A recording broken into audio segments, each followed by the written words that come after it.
Welcome back to Kerney-cation. Today is Sunday, February 2nd, 2025, and we are here to talk about all the Cedar Point and Six Flags news from the past week. So let's jump right into it.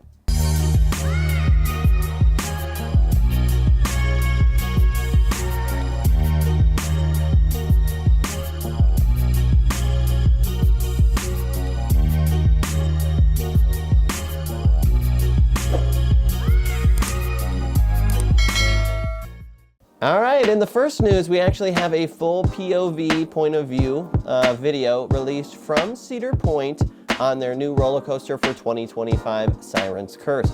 Now, Siren's Curse is not going to open on opening day. We can expect to see it testing in May, but Cedar Point did release this POV footage, so let's take a look at it.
All right, a lot of people actually said that this POV looks really awesome compared to a lot just because of the pacing in the video for the roller coaster. So really excited to get on this and get a close-eye view of this roller coaster this year.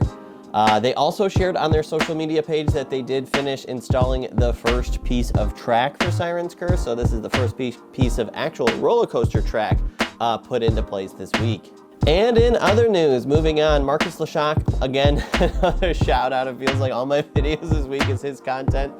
So if you're not following him, definitely follow him. I'll put a link to the video here, but he did release a video. He did get an interview with Tony Clark, the PR spokesperson for Cedar Point at No Coaster Con. Some really awesome updates and details. So we went further into kind of some of the stuff we already heard about Siren's Curse, some details on Top Thrill 2, and that, you know, just his overall confidence on it opening day. So really looking forward to Top Thrill 2 being available on opening day. And of course, Marcus did ask about the Snake River Falls area that did close this past season. So, and they also took out the Frontier Fling, that's like a sky coaster.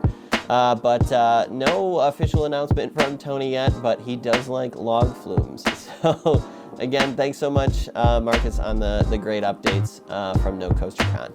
In other news, this year at Halloweekends, you can attend the event at Cedar Point on Friday on Halloween. So Halloween's going to be on Friday this year, and Halloweekends will be open. So it'll be interesting to see what the crowd levels are for Halloweekends on Halloween. All right, and last but not least, we did get an announcement from Cedar Point on their new mystery tee.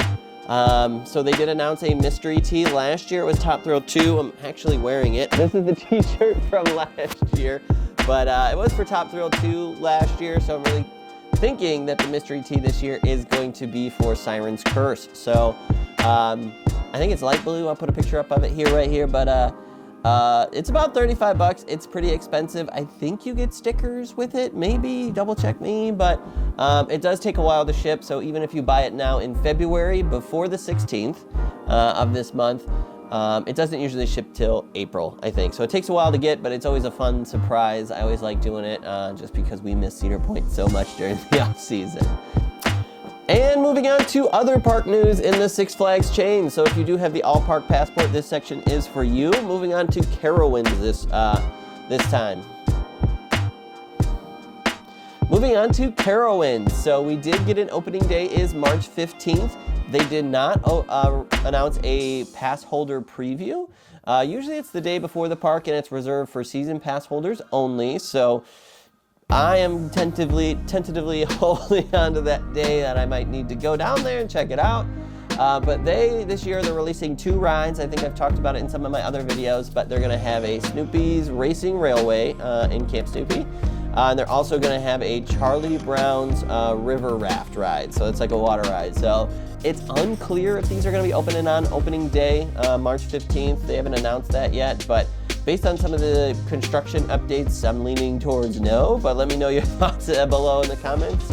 Usually some of these family coasters go up pretty quick, so we'll definitely be keeping an eye on their channel. They are doing like some Siren's Curse Chronicles type construction updates for Carowinds and Camp Snoopy. I'll put a link to the video in the description below. And sadly, we did get news this week that the layoffs were not limited to the Kings Dominion Park that we talked about in our video last week. But it looks like Carowinds did receive some layoffs this week, so our hearts go out to the employees there. And it sounds like this is not just limited to Six Flags, as Legoland also did announce some layoffs at some of their parks this week as well. So it just could be a tightening of the belt across the board in the theme park industry. But so far, 2 Six Flags parks have announced full-time employee layoffs. And while we're talking about Kings Dominion, we also did get an opening day for them. Opening day is going to be March 29th, and they did announce their pass holder preview for the 28th. So definitely going to be trying to check that out this year. We love going to the pass holder preview. Of course, with Rapterra on the horizon here, we definitely want to get on that as soon as possible. It looks like it is going to be available on opening day, but it'll be great to get a chance to get into the park at Kings Dominion and check out some of the rides. And unfortunately, some more sad news out of Kings Dominion. Their Winterfest event will not be happening in 2025. So Carowinds does Winterfest, Kings Island does Winterfest, and Kings Dominion used to, and it appears that 2024 was the last season. So I'm really sad because I wanted to go, but some things, I got sick, I wasn't feeling well. Unfortunately, I didn't go, and now I'm really kicking myself for it. But it looks like they are still going to have some other events, so I'll put a link to the special events calendar for Kings Dominion below. And as we talk about Kings Island, not a ton of news from that park this week, but they also did announce a mystery tea that they're doing as well. This year they're not getting a new roller coaster, but a new water park ride, so maybe the mystery tea will be for this water park coaster that they're talking about. But we'll definitely be keeping an eye on it. I don't think I'm going to buy it because it's not my home park, and $35 is a lot of money for a t-shirt. The other thing we did see this week is the Diamondback paint update. So they did add some new paint to the trains. I'll put a picture here. Looks really good. Definitely different from, what it looked like previously, but I think I have some footage I'll throw right over this from what it looked like before. And our last update comes from Dorney Park in Pennsylvania. So I have never been to this park. They did get a new dive coaster last year, Iron Menace. Really anxious to check this out. Hopefully we'll get a chance to head out there next year. If you are interested in us checking out Dorney Park, just let us know below. But their opening day is going to be May 9th for 2025. And they have announced this week that they are doing some updates to their water park. I think it's Wild Water Kingdom, including some refurbishments to some existing slides. And they're receiving a 21 and colder bar. So we recently got one of those here at Cedar Point, and Kings Island also added one last year as well. So it seems like these are popping up more and more at Six Flags parks.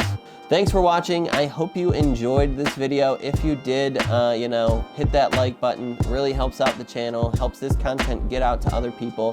And if you enjoy our stuff, definitely consider subscribing. It's free for you and helps us out and helps us keep creating content relating to theme parks. So thanks so much for watching, and we'll see you next time.